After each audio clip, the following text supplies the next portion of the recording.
These are Joya and Sumak's brand new Australian Labradoodle puppies. And today's video is their birth announcement. In the video today, we're going to tell you a little bit about the labor process. We're going to introduce you to each of the puppies.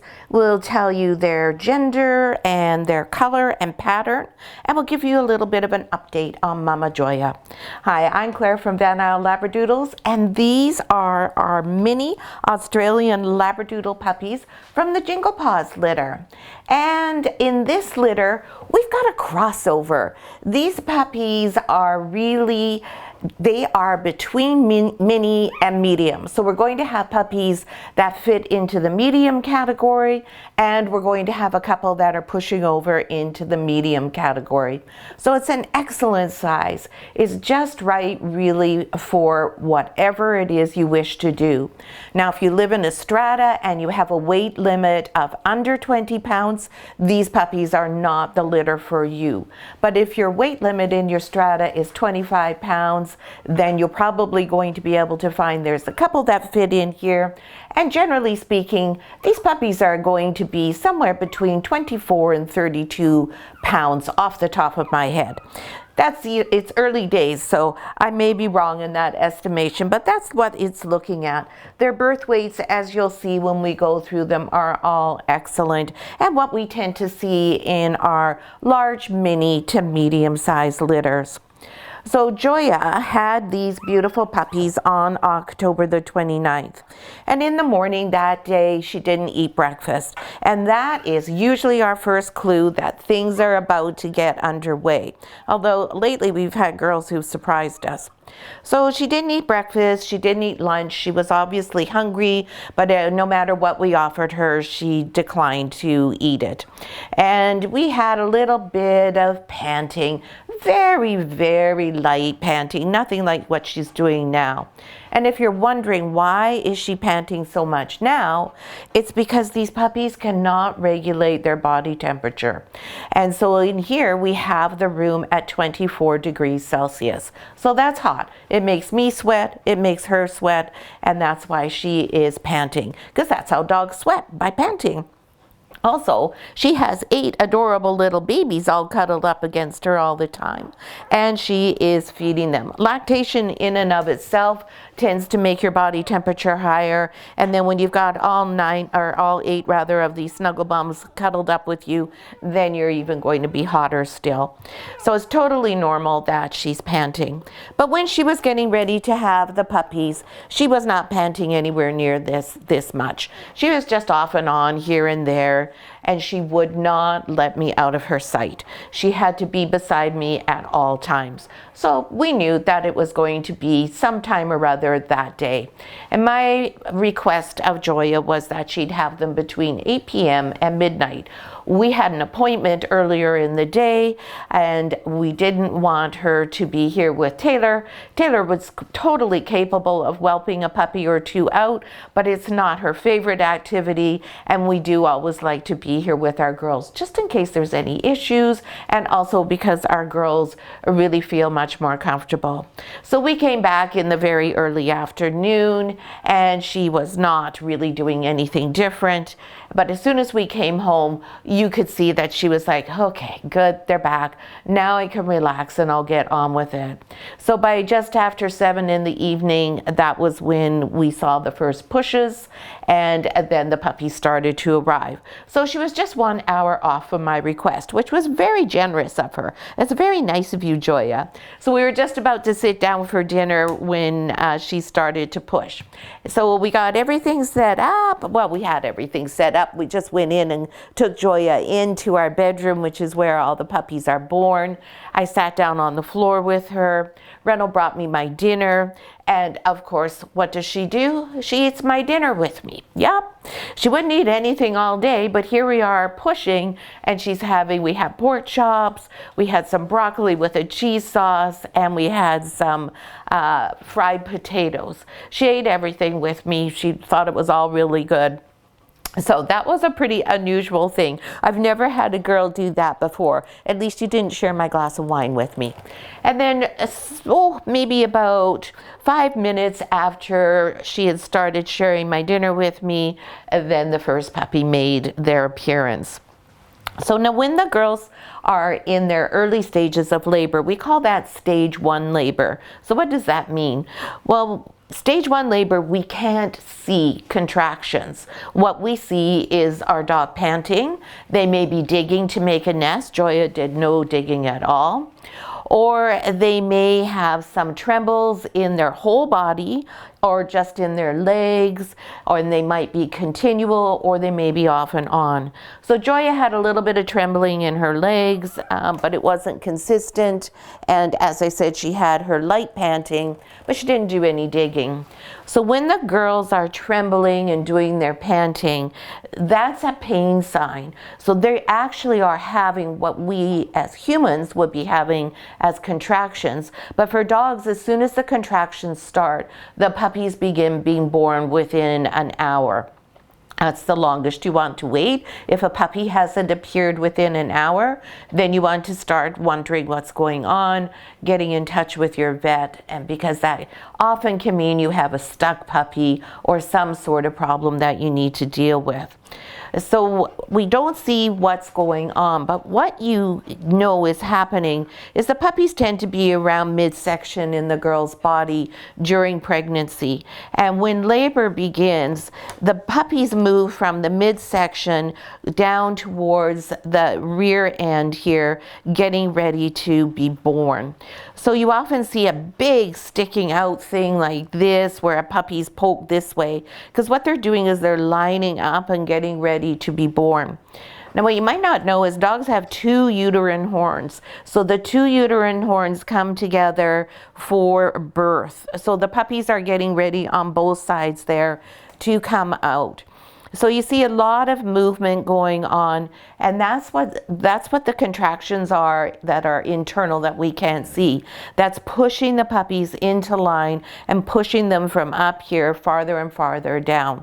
Now, of course, once the puppies start to be born, when you have 8, puppy number 1 is going to be down here, whereas puppy number 4 is still going to be quite high up here.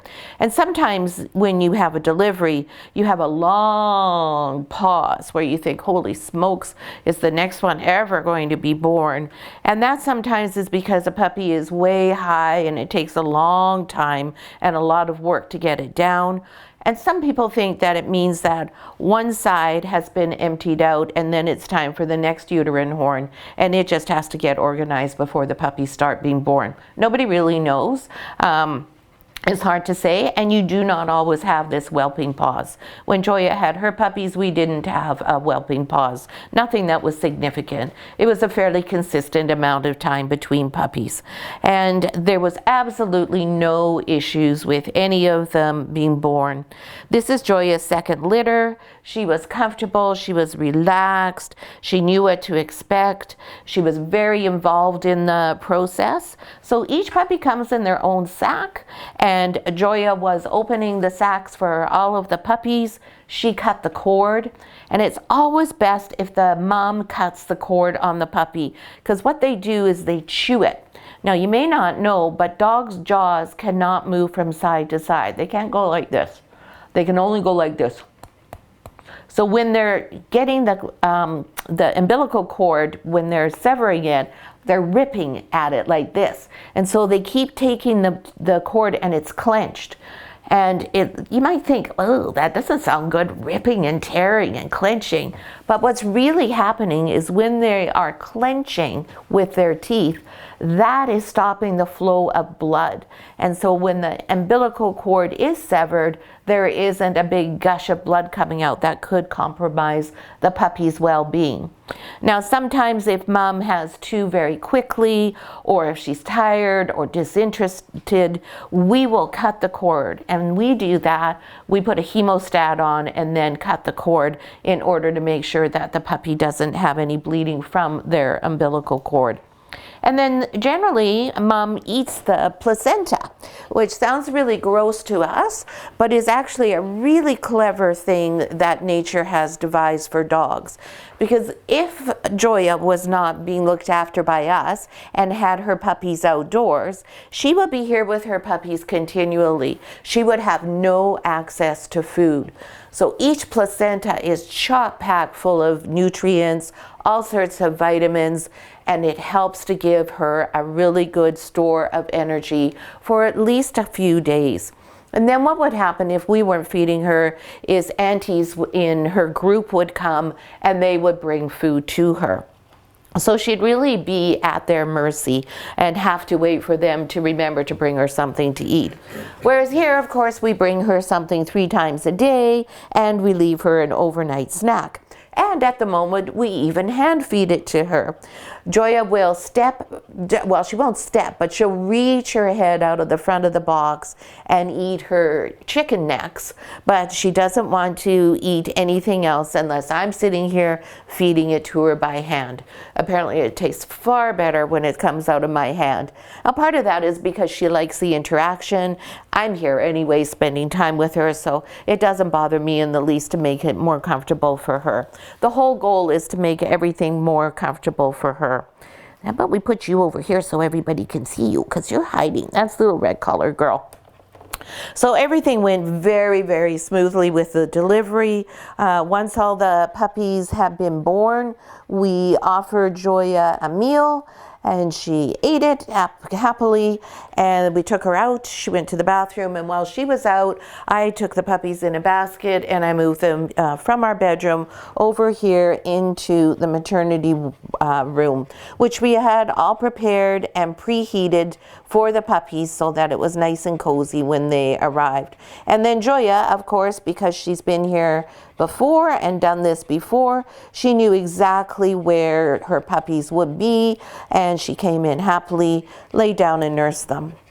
Now, one thing you'll notice in this video is, other than Joya panting and me talking, silence. And what does that mean? That means these babies are 100% content. That means their tummies are full. That means they're warm. That means that Joya is looking after them perfectly. When you have newborns, this is what you always strive for, is a silent litter, because that means there's no reason for these puppies to be complaining. Now the puppies, they cannot see, they cannot hear. They cannot go to the bathroom by themselves, and they cannot regulate their body temperature. So they're pretty much entirely helpless. But you can see they're not even 48 hours old. And look at Red Collar go here. She's like, yeah, come on, let's get that milk flowing. Somebody had already been eating here, so the milk supply is towards the end. So she's really encouraging it to come out more. So she's pulling away, and then you'll see how she's kneading with her paws there. So that is kneading around the mammary gland to push the milk out more quickly. And you'll see all of them are being pretty strong with that. So these puppies are in tremendously good health. They have shiny coats, and as I said, they're very quiet. And Mama Joya is doing great. She's got lots of energy back. When she goes outside, she's happy, running up and down in the front yard, smiling, her tail's going, and she's just really enjoying this whole process. Joya is the type of dog who really quite enjoys being a mom. She doesn't mind being in here or looking after her puppies whatsoever. So it's really nice to have a mama dog that's content. And it means that we don't lose any sleep. We have not had to get up during the night with these puppies. There's not been any issues. If a puppy has strayed away at all, Joya has been able to get the puppy back right away. So when they're not able to see or hear, how do they know where to go to eat? It's all in the nose. They can smell, and of course they recognize the smell of milk, and they recognize the smell of their litter mates and Mama Joya. But they also have heat sensors at the end of their nose. And those heat sensors guide the puppy to the source of the heat. So as I was saying, Joya's warm, her body temperature is higher. So that makes her emanate heat, and that allows the puppies to navigate right to where they need to be. They'll find one another to cuddle up for comfort and for warmth, and they'll find Joya when they're hungry. So you can see they're all here kind of sprawled about. There is 8 of them. So we've got chocolate party, chocolate party, chocolate, chocolate, chocolate, and party. So we've got 5 chocolates and 3 parties. And within the chocolates, we've got a couple of phantoms. And we'll go through the puppies now in their birth order and let you know all about each of the individual puppies.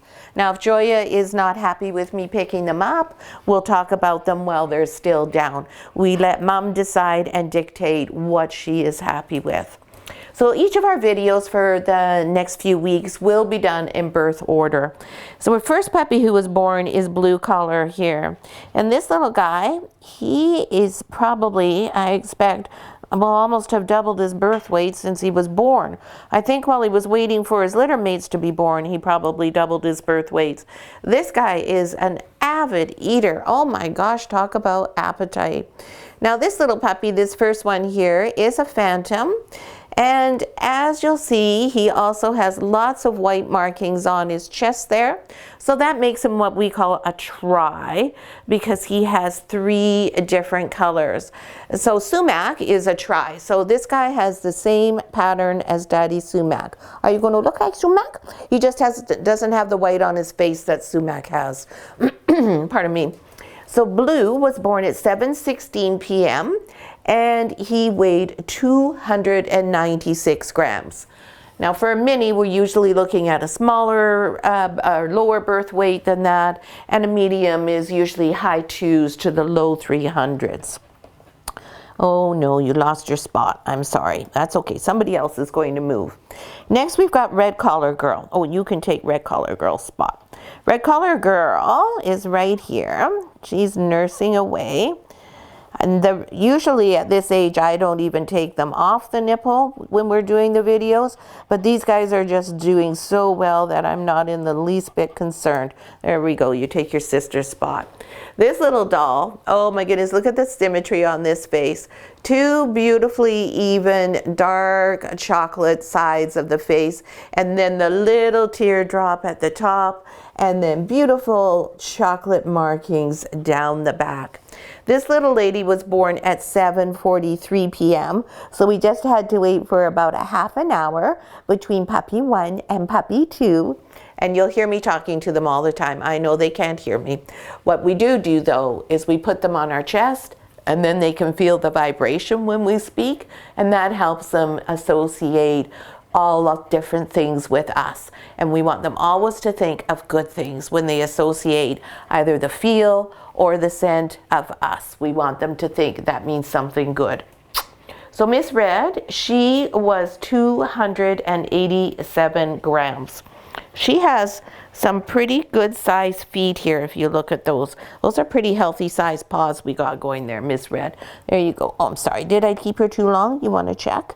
There you go. You make sure that everything's okay.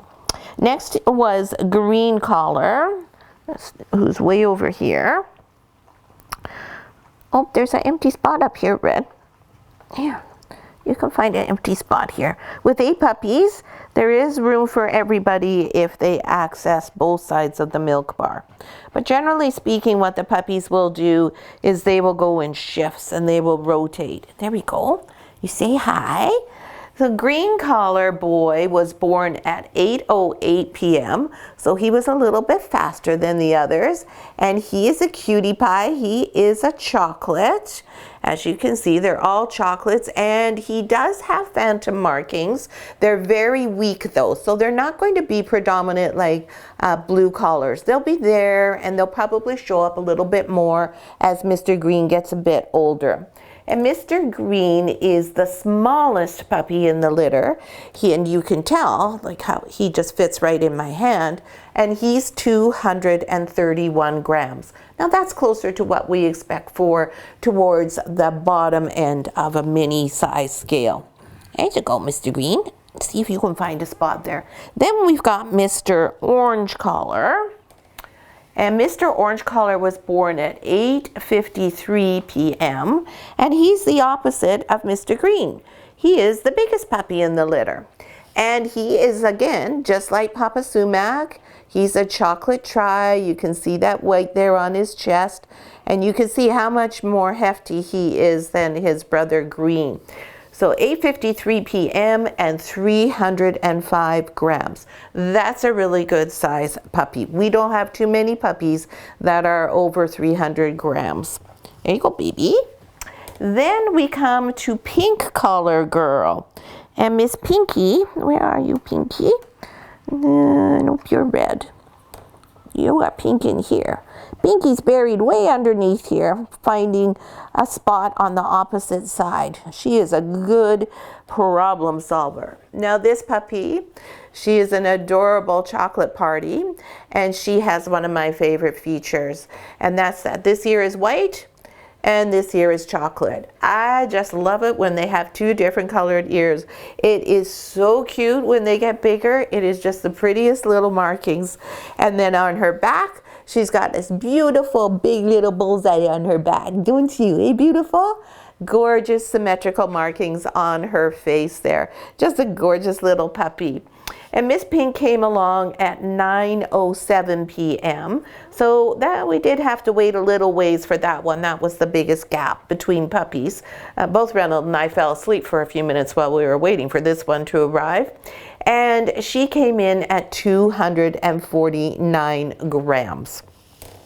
After that, we had Yellow Collar. Yellow Collar is also a chocolate party. I just give you a spot down here, Pinky. He looks very much like his sister Pink. He is a boy. Hello, baby. And again, we've got two incredibly cute little bullseyes on his eyes. This guy, he is going to be just stunning as he gets older. This is one of the most adorable patterns you can find on the face. It's just so cute to see these two dark spots on the eye. So we're going to call him Double Bull for now. And then he, like his sister, has bullseye on his back. Maybe we should call you Triple Bullseye. He's probably actually a hidden phantom, but I can't quite tell. And it doesn't really matter. He's not going to be a breeding dog, so it doesn't matter. We just know you're handsome. He was born at 9:49 p.m. and he was 261 grams. Then we had our last girl, who's Purple Collar. There you go, good girl, Joya. What a good job you're doing. What a good mom you are. You're just the best girl. Little Purple Collar is right under here. There we go, sweetheart.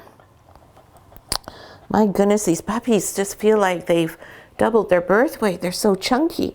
Purple Collar is a gorgeous chocolate phantom, and she too has some white markings, which again, she has the three colors there with the white and the beautiful chocolate phantom, which is the tips that she has.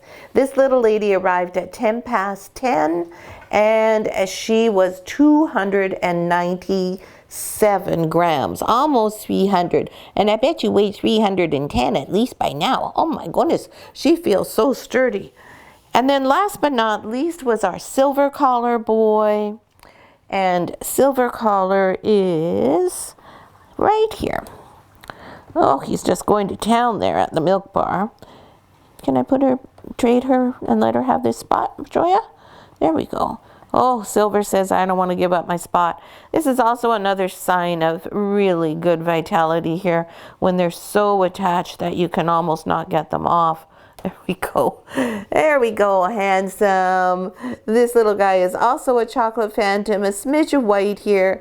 And again, he's what I refer to as a weak phantom. His phantom markings are not particularly strong, but you will see them showing up a little bit more as he gets older. And Silver arrived at 10:29 p.m. and he weighed 295 grams. So that is all your puppies everyone is just doing so nicely. Joya in particular is just excelling as always. She's just an outstanding mama dog, and she's such a nice dog to have here with us. We really enjoy her. She doesn't kick up a fuss about anything. She's pretty easygoing. And you'll see that parlay into her puppies, as her personality and her demeanor will have an impact on how the puppies develop. So we hope you enjoyed today's video, and we'd really like to ask you all, if you have a moment, if you could drop a comment for us. It really helps us with the algorithm. Plus, it's really fun to know what you're thinking, and I love to chat with all of you. If you're busy, don't have time, just a thumbs up would be greatly appreciated. And make sure you hit that bell icon so that you're notified every time one of our videos comes out. Going forward, Joya's video updates for her litter will be every Wednesday. We really hope you enjoyed the show, and we hope that you'll continue watching along right to allocation day when these puppies are assigned to their families. Thanks so much for watching.